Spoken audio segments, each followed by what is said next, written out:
Margaret stood on the frost-covered doorstep of her son-in-law's family home, her breath forming small clouds in the December air. Christmas Eve had always been sacred to her, a time for family, warmth and love. But tonight, something felt wrong. She had driven 3 hours through the snow after her daughter Rachel stopped answering her calls. The house before her glowed with golden light, laughter spilling through the windows.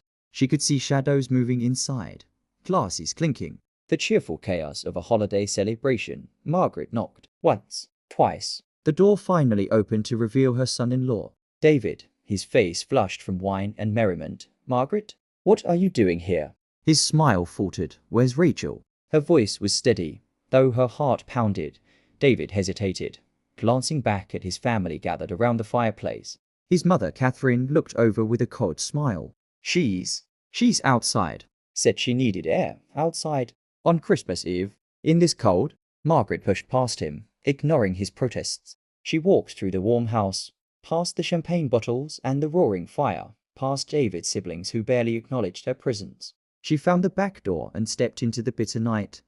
There, on a small wooden bench beside the garden, sat Rachel, her daughter, 28 years old, wrapped in only a thin cardigan, shivering violently. Her lips had taken on a bluish tint. Rachel! Margaret rushed forward, immediately wrapping her coat around her daughter's trembling shoulders. What are you doing out here? Where's your coat? Rachel looked up with hollow eyes, tears frozen on her cheeks. She couldn't speak at first, her teeth chattering to hard. Margaret pulled her close, rubbing warmth back into her arms.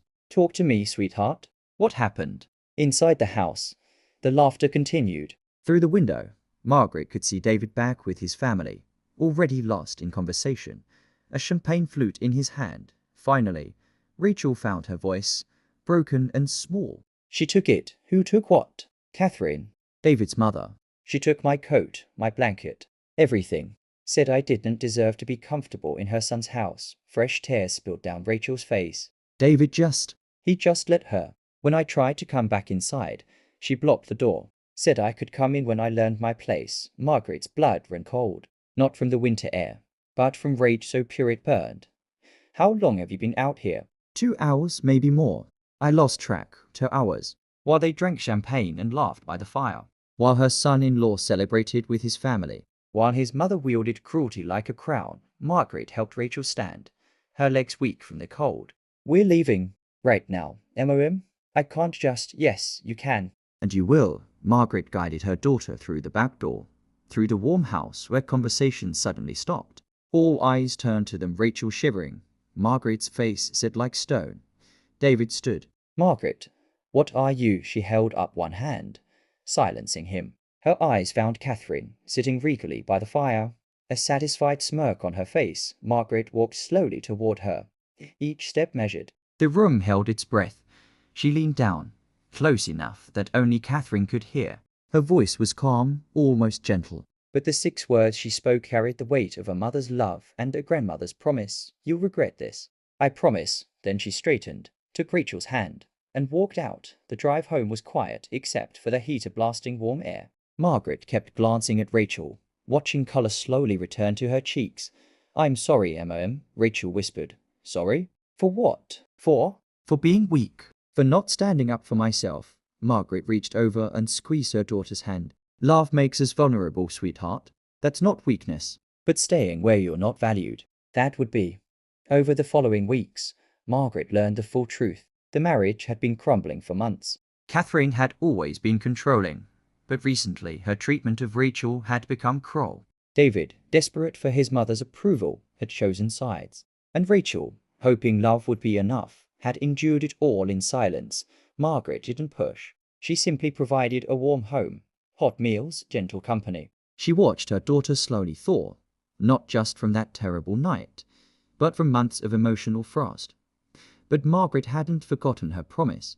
She made quiet phone calls, asked questions, did research. Margaret had spent 40 years as a family attorney before retiring. She knew how systems worked, knew where to look, knew which threads to pull.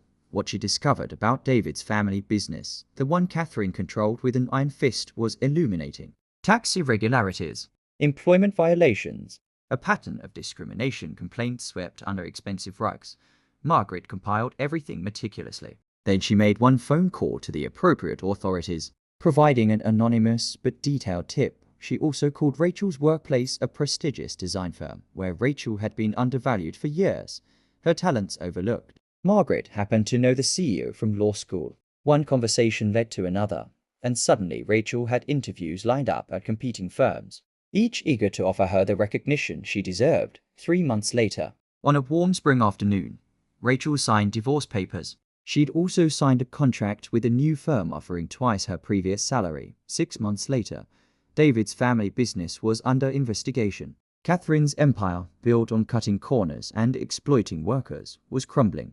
The family was facing significant fines, and Catherine herself was being removed from leadership. Margaret read about it in the paper while having coffee with Rachel on her sunny porch. "Did you?" Rachel asked quietly. Looking at the headline, Margaret sipped her coffee. "I simply provided information that was already there. Sometimes the truth just needs someone willing to speak it." Rachel was quiet for a moment. "Is this revenge, Emma?" "No, sweetheart." Margaret set down her cup and looked at her daughter, healthy now, glowing with confidence she'd reclaimed. "Revenge is about making yourself feel better. This is about justice. About ensuring they can't do to someone else what they did to you. There's a difference." Rachel leaned her head on her mother's shoulder. "Thank you for everything. That's what mothers do. We keep our promises. Sometimes kindness means protecting. Sometimes love requires action." Margaret had learned long ago that being good doesn't mean being passive. True compassion includes standing up for those who can't stand up for themselves, and ensuring that cruelty has consequences. David had reached out once, wanting to talk. Rachel had declined.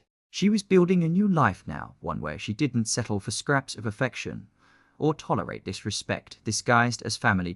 As for Catherine, Margaret heard she'd moved to a smaller house in Florida. Her influence diminished, her power scattered like ashes. Margaret never gloated. She simply lived her life, grateful for every morning she woke up with her daughter safe and thriving. Those 6 words she'd spoken that Christmas Eve weren't a threat. They were a promise, and Margaret always kept her promises. Because that's what real love does. It protects, it empowers, and when necessary, it ensures that those who harm the innocent face the consequences of their choices. The best revenge, Margaret believed, was living well and ensuring justice prevailed, and watching her daughter bloom into the confident, valued woman she'd always been meant to be. That was sweeter than any revenge could ever taste.